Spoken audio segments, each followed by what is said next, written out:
Bueno, jóvenes, ¿qué tal? Buenos días. El día de hoy vamos a continuar con nuestras clases de historia universal. En esta oportunidad vamos a continuar con el tema que dejamos la clase anterior, que fue la Revolución Francesa, ¿no? Vimos lo que fue el inicio de la revolución, cuáles fueron las causas, ¿no? Que llevaron al pueblo francés a rebelarse contra la monarquía absoluta, ¿verdad? Del rey Luis XVI, ¿no? Habíamos hablado de que Francia era un país que en general Europa era una región donde se vivía con mucha miseria, ¿verdad? Las clases pudientes, las clases altas, lo tenían todo, tenían seguridad, riqueza, alimentación, poder, ¿verdad? Opulencia. Y en el caso de Francia, pues esto se visualizaba mucho más porque los reyes vivían bajo un estilo de vida muy exagerado, ¿verdad? Y esto molestaba mucho a las clases nobles, ¿no? Que eran a las clases populares, que eran pues el 90% del país, ¿verdad? Y pues se hablaba y se rumoreaba que venían vientos de cambio, porque por un lado el pueblo vivía en miseria y por otro los burgueses, que no tenían ningún poder político, solamente tenían poder económico, ¿no? Empezaron a desarrollar nuevo tipo de filosofía, ¿no? En el lado intelectual. Los intelectuales desarrollaron una filosofía conocida como la ilustración, la famosa ilustración que tanto hemos hablado, ¿no? Que simplemente es una filosofía que habla de que el ser humano debe ser libre, ¿cierto? Pero en la realidad eso no era así, ¿cierto? Porque como se decía, ¿verdad? El hombre nace libre, pero por donde veas está encadenado, ¿verdad? El ser humano, bueno, la población europea vivía en miseria, ¿verdad? Parecía que la miseria era prácticamente la condición humana.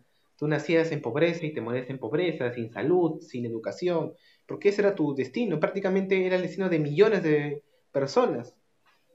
Y las clases nobles, ¿no? Los reyes, los príncipes, los duques, tenían pues la vida hecha, ¿verdad? Tenían riqueza, salud, poder, dinero, seguridad y no le faltaba nada. Más bien les sobraba todo. Entonces, ¿qué pasó en Francia? Esa era la realidad. La mayoría del pueblo vivía en miseria y las clases pudientes tenían pues todo, ¿verdad? Y los burgueses, que tenían dinero pero no poder, que estaban dentro de las clases sociales populares, esto les hacía ver que ahí había una oportunidad para cambiar. Y se dieron cuenta de que si ellos lideraban al pueblo con su teoría, que es la ilustración, podían cambiar ese sistema político. Y lo hicieron. Y ese cambio del sistema político social en Francia se le conoce como la Revolución Francesa, ¿verdad? Cuando el pueblo terminó con la monarquía francesa. Y eso duró, y eso trajo consecuencias, pues hasta el día de hoy, ¿no? Esa revolución se le llama la madre de todas las revoluciones. ¿Por qué? Porque cambió la política, la economía, el pensamiento, las leyes, la economía, el modo de pensar, la cultura en todo el mundo occidental. ¿A qué conocemos como el mundo occidental? Europa, Estados Unidos y América. Ese es el mundo occidental. Pero actualmente ya la cultura occidental se ha expandido prácticamente a todos los rincones del mundo. En Corea del Sur, en Japón se ve mucho de la cultura occidental, ¿no? Del comercio, de la calidad de vida, todo lo que los ideales que estaban en Europa y en Estados Unidos y en muchas partes de América, se ve también en Japón, en Corea del Sur, incluso también en China, ¿no? Ya se está expandiendo la cultura occidental y ya busca hacer lo que es una cultura mundial. Pero todo eso, ¿dónde nace? En la Revolución Francesa. ¿Sí? Así de importante es la Revolución Francesa. Cambia la política y el modo de pensar del mundo entero. ¿Qué pasa en Francia? A fines del siglo XVIII nos encontramos en esta situación, ¿verdad? La gente vive en miseria y las clases pudientes lo tienen todo. ¿Qué pasa? Surgen una serie de circunstancias que llevan a que la gente se rebele. Una de ellas es que Francia tiene una guerra con Inglaterra, ¿no? La guerra de los 7 años por las colonias norteamericanas, donde Francia pierde mucho territorio y mucho dinero, ¿no? Entra en crisis económica Francia. También de que existe una gran hambruna por esos años, ¿verdad? Que el trigo empieza a escasear. Y ustedes saben que los franceses vivían pues del trigo. Así como nosotros vivimos de la papa, ¿no? Los franceses viven del trigo, ¿no? Con el trigo hacen todo, hacen harina, hacen su famoso pan, ¿verdad? Sus panes. Y la gente, como hay sequía y escasez, la gente entra en hambruna y muchos pierden la vida, ¿no? De hambre, porque viven en miseria, ¿no? No tienen salud, educación, a la justa tienen sus viviendas, ¿verdad? Sumado a esto, años se venía hablando en el círculo intelectual de la ilustración, ¿verdad? Entonces, la ilustración estaba esperando un momento para llevar al pueblo su idea, ¿verdad? Porque como una idea filosófica va a calar en un pueblo que no sabe leer ni escribir, tienen que comunicarlo, ¿verdad? Con líderes, ¿verdad? Y tienen que ver algo material en donde pueda llevarse a cabo esa idea, ¿verdad? Los filósofos de la ilustración no podían, pues, simplemente debatir de esas ideas con el pueblo que no sabía leer ni escribir y tenía pobreza y que tenía que trabajar, ¿cierto? Tiene que esperar un momento para comunicar y trasladar esa idea de ilustración al pueblo, ¿no? Para que así inicie pues su revolución. No puede haber una revolución sin una teoría, ¿verdad? Tiene que tener una teoría, tiene que estar sustentada por algo. No es que vamos a matar al rey porque queremos, ¿no? Sino vamos a sustentar el poder, vamos a cambiar este sistema porque está mal. ¿Por qué? Porque lo dice esa teoría, que es la ilustración, ¿de acuerdo? Entonces, sumado a todo esto que ya le hemos comentado, ¿no? Los reyes vivían en una gran opulencia, ¿cierto?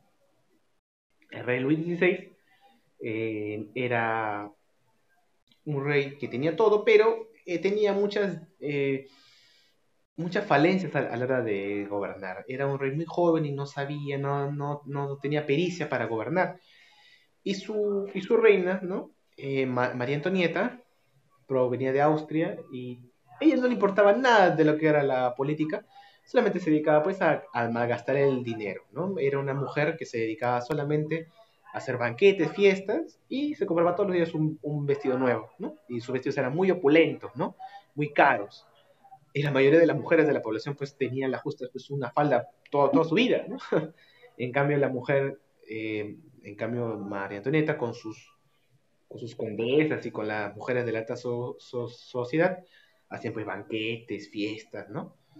Eh, Llenas de excesos. Esto la gente pues sabía de eso y la gente pues estaba muy cansada de eso. Y eso fue uno más de los motivos por los cuales la gente se motivó y tuvo la, la, las ganas, como así decirlo, ¿no? El motivo, ¿no? Para llevar a cabo esta revolución. Que no lo hicieron el pueblo solamente. El pueblo estaba guiado por una clase social que no era reconocida por la nobleza, que era la burguesía. ¿Quiénes eran los burgueses? Las personas, los comerciantes que habían ganado mucho dinero, ¿verdad? Que se habían hecho con el comercio y que tenían mucho poder adquisitivo, pero no poder político, ¿de acuerdo? Ellos querían llegar al poder, ¿no? Mediante el apoyo del pueblo y mediante la teoría de la ilustración. Ahí nos encontramos, ¿no? En la clase anterior. Luego, cuando tomaron el poder, ¿no? Los reyes rápidamente quisieron huir, ¿cierto? Y ahí vieron de que, como María Antonieta descendía de Austria, tenía familia real en Austria, Austria le declara la guerra a Francia y forman la primera coalición, ¿no? Que se juntan países para invadir Francia. Entonces, como ya no están los reyes, ya no está la monarquía, fundan una asamblea, ¿verdad? Un congreso para gobernarse entre ellos y van a tomar las decisiones de Francia, ya no los reyes, ¿no? Entonces, a partir de ahora, en este tema lo que vamos a ver es que se termina la monarquía y los burgueses, ¿no? Que representan al pueblo, van a formar distintas formas de gobierno en Francia, ¿de acuerdo? La monarquía, ¿qué cosa es? Es el gobierno de los reyes, ¿cierto? Llegan los burgueses, ¿no? Al poder, sacan a los reyes y instauran la Asamblea Nacional, que es como un congreso. Pero eso no va a ser la única. Van a formar luego los burgueses otros sistemas de gobierno en distintos años para acomodarse, para instaurar nuevas leyes, eh, para reformar el Estado, ¿de acuerdo? no se hace un Estado de la noche a la mañana, ¿no? Tiene que pasar por muchos cambios. Entonces, lo que hemos hablado de la Asamblea Nacional, ¿verdad? De la Asamblea Constituyente, son organizaciones que han formado los burgueses en la marcha, ¿verdad? Es como decir, ya, estamos en el poder, ¿no? Los burgueses, cuando llegaron al poder, ya, estamos en el poder. ¿Qué hacemos? ¿Hacemos una monarquía de nuevo? No, hay que hacer una Asamblea Nacional, un Congreso, ¿cierto? Entonces, hicieron su Congreso, su Asamblea, su Asamblea Constituyente, formaron su nueva Constitución y se autogobernaron, ¿verdad? El pueblo se va a autogobernar y los burgueses le van a representar, ¿cierto? Entonces, lo que vamos a ver aquí son distintas formas que luego instauraron, formas de gobierno que instauraron los burgueses en Francia para gobernar. Luego estamos aquí. Termina con la monarquía y entramos a la siguiente fase, que es la etapa republicana, ¿no? Que es la etapa final de la Revolución Francesa. Forman la Convención Nacional, ¿sí? Que es también como una asamblea, ¿no? Asamblea, congreso, convención son sinónimos. ¿Qué significa? Reunión, ¿de acuerdo? Yo cuando digo, yo me voy a una asamblea, me voy a una reunión, me voy a un congreso, me voy a una convención, ¿qué significa? Me voy a una reunión, ¿no? Es un grupo de personas que se reúnen para algo. La Convención Nacional que busca reunir a todos los sectores del pueblo, ¿verdad?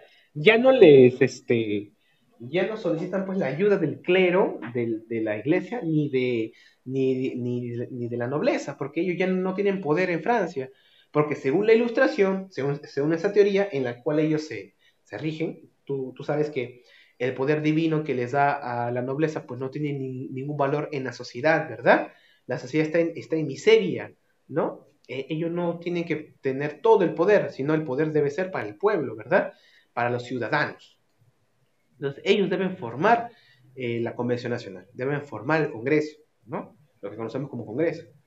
Ellos deben dar leyes para ellos mismos, ¿no? Como decía la Ilustración, las leyes emanan del pueblo, ¿verdad?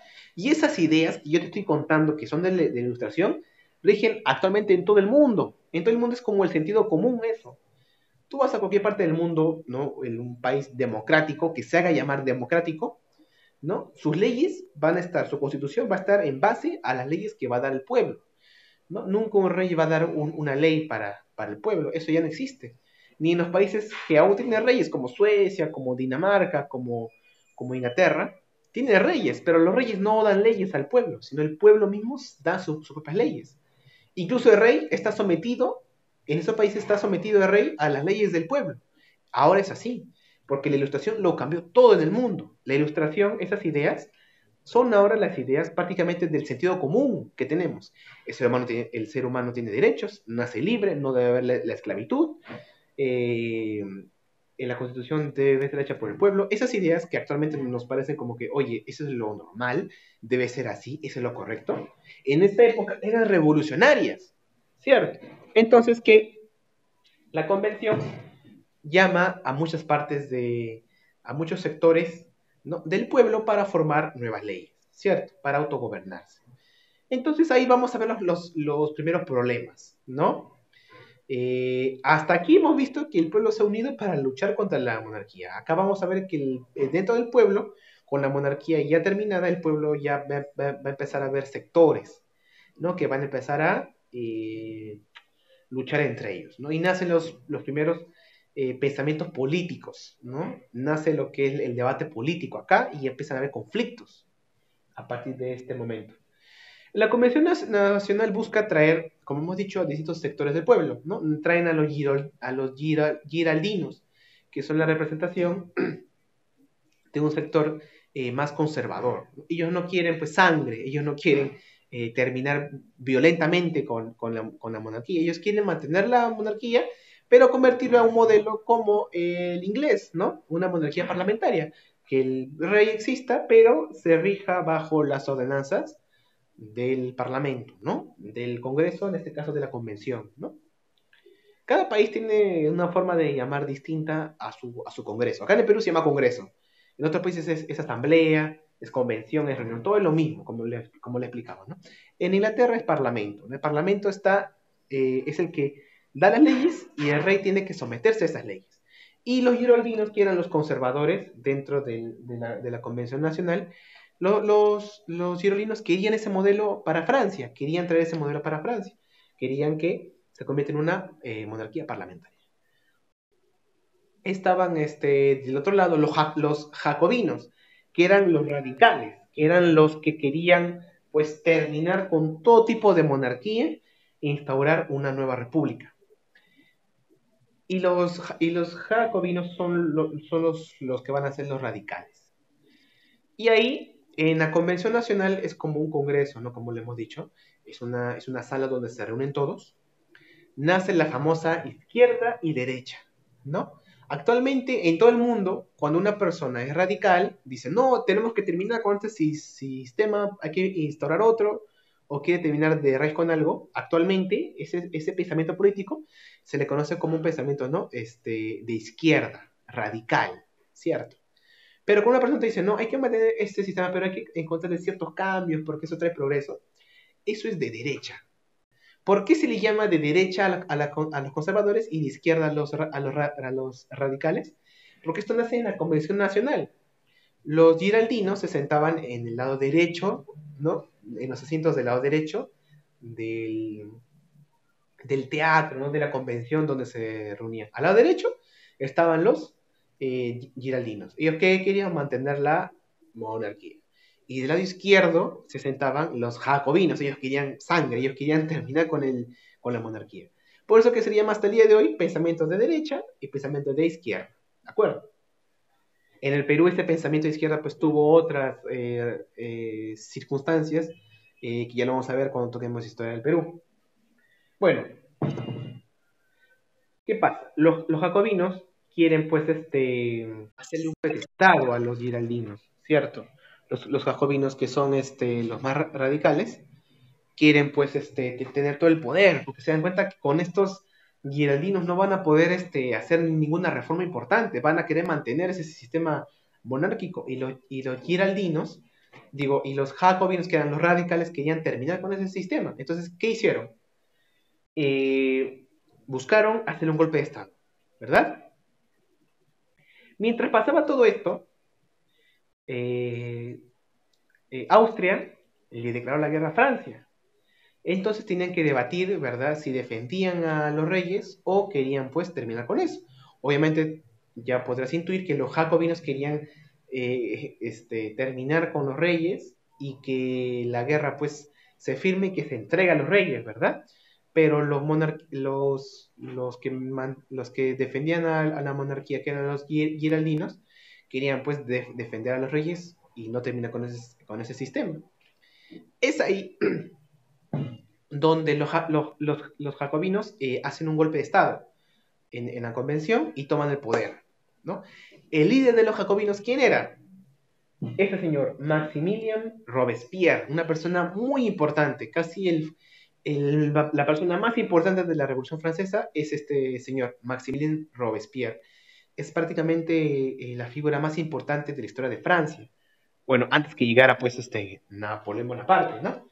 Pero durante la Revolución, Robespierre fue como el padre que quiso organizar todo el sistema político en Francia. Robespierre era una persona que desde hace años, décadas, venía hablando de la Ilustración.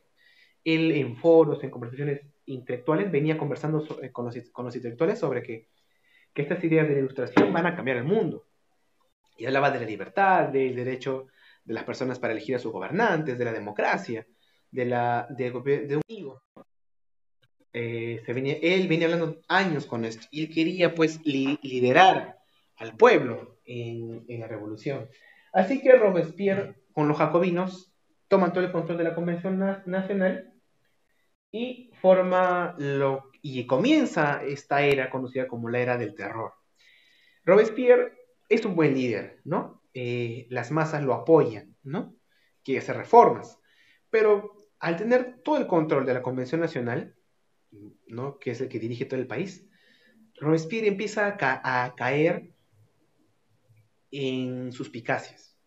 Robespierre cambia su forma de hacer política. Robespierre ya no confía en nadie cuando llega al poder, ¿no? Y acá se da una famosa frase, ¿no? Se cumple esta famosa frase que se da en toda la historia.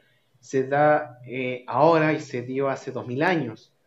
Se da siempre en la historia, que es una frase que a mí me gusta usar mucho, que es, nadie conoce el verdadero corazón de un hombre hasta que lo ve en el poder, ¿no? El poder cambia a las personas, para bien o para mal. En el caso de Robespierre no fue la excepción, como todos los seres humanos. ¿Qué pasó con Robespierre? Robespierre empezó a sospechar de todos.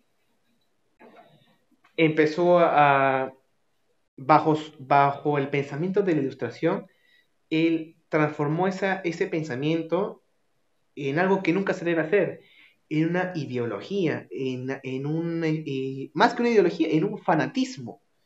Cuando tú te consumes por tus ideas y te conviertes en un fanático, ya fuiste, estás perdido, ¿no?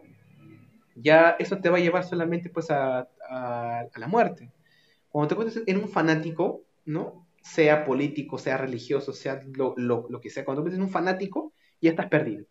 No vas a escuchar a ninguna otra persona porque para ti eso es lo único, la única verdad y eso te va a llevar a lo que tú quieres. Ya eres un fanático y ya saliste pues de la órbita de lo que piensan, ¿no? Eso le pasó a Robespierre. Robespierre dijo, no, aquí dentro de la revolución hay muchas personas que quieren sabotear nuestra revolución. Y sí era cierto, había muchos franceses que querían reponer a la monarquía, que querían volver a ese sistema político que tanto habían luchado ellos para que se termine. Así que Robespierre dijo, si no ponemos mano dura, si no hacemos una dictadura, ¿no? Esto se va a terminar y va a volver la monarquía. Entonces, que ahí escuchó a un famoso inventor llamado Guillotín, ¿no? Ahora, se duda de que Guillotín fue el que inventó esta máquina llamada la guillotina. Se habla de que él fue el que la promovió, ¿verdad?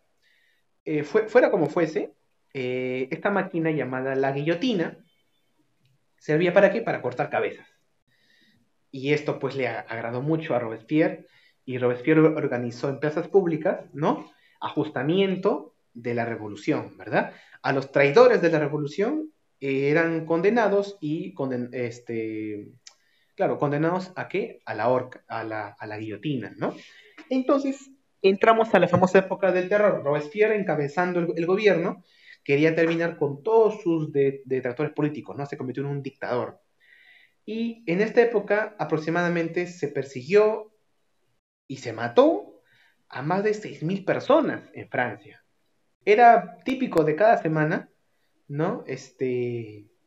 Era típico de cada semana ir a la plaza del pueblo y festejar pues, un ajustamiento, un asesinato, ¿no?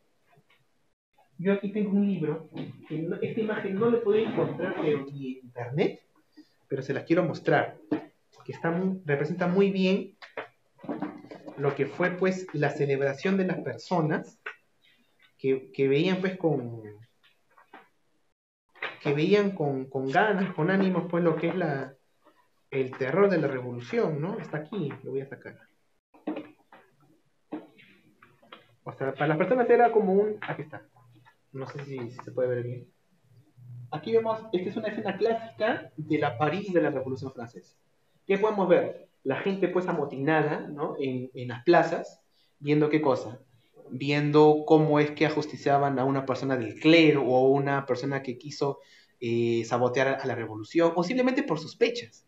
Robespierre se transformó en un dictador y solamente quiso, ¿qué cosa? Terminar y destruir a todo aquel pues, que le hacía frente. Aquí vemos a la imagen de rey Luis XVI, le llamaban el rey Sol, y a su mujer María Antonieta. Finalmente, estas dos personas, Luis XVI y María Antonieta, fueron condenados a esta guillotina. Acá probablemente está representando pues a la ejecución de rey Luis XVI, ¿verdad? Esto sí en las plazas públicas, ¿no? Y esto se le conoce como la era del terror, encabezada por Maximilien Robespierre. Bueno, entonces, ¿qué pasa? Robespierre empieza a sospechar hasta de su sombra, ¿verdad? Y entramos en una época, pues, turbia para la historia francesa, ¿no? Donde es una época del terror. Y se cumple una máxima de la historia, ¿no? Que se dice en la historia mucho de que eh, el sueño de la revolución termina cuando la revolución comienza. ¿Esto qué significa? Que una revolución nace para buscar cambios, ¿no? La revolución la palabra revolución significa cambio, ¿no? Transformación. Entonces, las poblaciones en la historia que han llevado una revolución han querido un cambio en sus vidas, un cambio en el sistema. Y estos cambios están guiados pues a una mejoría, ¿no? Lo hacen para mejorar, porque en sus ideas está que llevando esta revolución vamos a mejorar, todos vamos a cambiar. Eh, pero en la práctica, en la historia, se ve que cuando llegan a su revolución, se encuentran con un montón de cosas, ¿no? Como conflicto, sangre, guerra y después miseria. Por eso que se dice que el sueño de la revolución termina cuando empieza, porque cuando empiezan la revolución se dan cuenta de que todo es muerte, o de que en muchos casos hay, o la realidad era muy distinta a lo que soñaron ellos, ¿no? Eso se ve mucho en Cuba, ¿no? La revolución cubana, ¿no? Cuando hicieron en Cuba su revolución, pues buscaron llevar a Cuba a un sitio donde nunca había estado antes y buscar la libertad y que iba a estar mucho mejor, pero en Cuba tuvieron una dictadura de 30 años, ¿verdad? Con represión. Y eso pasa mucho en historia, lamentablemente, ¿no? Que cuando uno busca una revolución, se encuentra, y cuando llega la revolución se da cuenta que no era lo que yo buscaba. Pasó acá también en la Revolución Francesa con Robespierre. Y para terminar con este periodo, Robespierre luego está acusado de dictador y los giroldinos vuelven a tomar el poder. ¿Y qué hacen con Robespierre? Lo condenan también a la guillotina, ¿no? Y Robespierre muere en la guillotina. Así como lo que tanto él promovía, finalmente a él llega a ser muerto por la misma máquina que él tanto promovió, ¿verdad? Pero así son las paradojas de historia. Luego, estos sectores, ¿no? Que estaban en contra de los jacobinos, forman el directorio, que es una nueva forma de gobierno, ¿no? Termina con la convención que habían dado una nueva constitución. Al final ya vamos a ver los aportes. Forman el directorio y como están en conflicto externo, ¿no? Nombran a Napoleón Bonaparte como jefe de las fuerzas armadas. Napoleón Bonaparte era un joven estratega militar que se había hecho muy famoso, ¿no? Era muy importante y lo nombraron famoso por su campaña, ¿no? Y lo nombraron pues jefe del ejército para librar una batalla con la primera coalición. ¿Qué cosa es coalición? Es la unión de unos países en contra de Francia. Tú sabes que Francia, al hacer esta revolución, al terminar con su monarquía, los demás países vecinos de Francia dijeron, oye, este país está terminando con su monarquía. Y nosotros también tenemos, en toda Europa, tenemos solamente la monarquía. Todos los países europeos tenían reyes, eran países monárquicos. Y Francia fue el único que quiso cambiar con eso. Así que los reyes en los demás países de Europa se dieron cuenta, oye, este es un peligro. La gente puede pasar esta ola de la revolución, puede llegar a nuestros países y nos pueden matar así como lo mataron a Luis XVI. Así que hicieron una guerra para terminar con la revolución en Francia e implantar una monarquía de nuevo. Y se formó la primera coalición, que estaba conformada por Inglaterra y por Austria, y también por el Imperio Otomano, pero no tuvo mucha importancia tuvo sí Inglaterra, que luchó contra Francia para terminar con la Revolución Francesa. Y Napoleón Bonaparte encabeza el ejército francés y logra victorias importantes en las campañas de Italia y de Egipto. Te preguntarás tú, ¿por qué se fue a Egipto si Egipto está en África y no tiene que ver con Europa? En esta época Inglaterra ya era un gran imperio colonial y tenía muchas colonias en muchas partes del mundo. Empezaba a florecer su imperio colonial y controlaba Egipto, ¿no? Tenía como un protectorado ahí y controlaba el canal de Suez, que es un canal muy importante para pasar de Asia eh, a, al mar Mediterráneo, ¿no? Entonces Napoleón fue hasta ahí para terminar con para librar una batalla, ¿no? Se da la famosa batalla de las pirámides de Egipto, de Napoleón contra el imperio británico, ¿no? En esa campaña es donde Napoleón pues se da cuenta de que hay una cultura inmensa que aún no se ha explorado, que es la cultura egipcia, ¿no? Descubre la esfinge, descubre la escritura de los jeroglíficos, ¿no? En ese viaje, ¿no? Y da a conocer la cultura egipcia pues a los europeos. Y también se habla de que Napoleón en esta campaña calculó que con todas las piezas, con todos los bloques que se construyeron las pirámides, podía él desarmarlo, esas pirámides, y hacer una muralla que proteja toda París, ¿no? O que cubra, no, creo que era que cubra toda Francia, ¿no? Pero fue una idea loca de Napoleón. Ya, vamos a ver los aportes principales de esta época. Miren, para terminar esto, Napoleón, cuando lo nombran a Napoleón, logra victorias importantes aquí, y luego Napoleón ya toma el poder.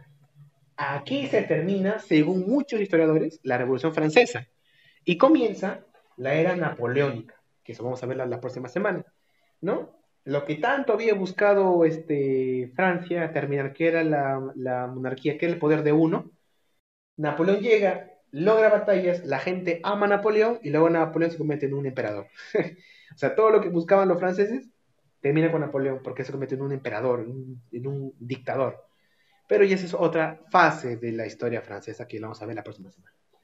Con el gran Napoleón Bonaparte, que es un personaje pero rarísimo, exquisito para la historia, porque tiene muchas historias para contar. Bueno, aportes de esta etapa de la revolución. La convención da una nueva constitución en el año 3. ¿Cómo que año 3? Mire, los franceses en la revolución no buscan terminar con todo el sistema monárquico y cambian su calendario. Cambian el calendario que se regía, ¿no? En esa época, que es el calendario que todos conocemos, que es en enero, febrero, marzo, y cambian el nombre a los meses, ¿no? Y le dan nombres ya a, agrarios, ¿no? Para representar al pueblo, ¿no? Como los meses eh, en los meses que se llamaban tipo germinal, ¿no? De nieve, grimal, ¿no? Que son de la cosecha, que tienen que ver con la cosecha, con las lluvias, ¿verdad? Hacen todo un cambio en el calendario. Además del nombre de los meses, también cambian las fechas, ¿no? De los años. Porque tú sabes que los años 1700, 1800 le dan el año desde que murió Cristo, ¿verdad? Desde Cristo en adelante, ¿no? Entonces, como ellos estaban en contra de la monarquía y de la iglesia, cambian eso. Y ponen el año de la revolución va a ser el año 1. Y así van contando, ¿no? O sea, según los revolucionarios franceses, hoy estaríamos en el año, pues, 280, ¿no? Pero estamos en el año 2020. Igual, ellos estaban en el año 1780-90 y decían, ¿por qué? Estamos contando el año 1790 que nació Cristo. Entonces hay que terminar con eso. Estamos en el año 1 que comenzó la revolución. Y esto duró muy poco porque también Napoleón impuso otro sistema de los meses y los años, pero ya es otra historia. El aporte final de la Constitución es de que da el derecho a las elecciones. No a toda la población francesa, sino solamente a los hombres, ¿no? Mayores de 21 años. Bueno, jóvenes, eso fue todo por hoy. Vamos a continuar con la historia francesa la próxima semana y les voy a dejar una tarea en el libro, ¿no? Tú sabes que todo el libro se tiene que resolver. Las páginas te lo voy a dejar en la plataforma. Entras al aula virtual y ahí vas a encontrar las páginas. Bueno, jóvenes, nos vemos la próxima semana.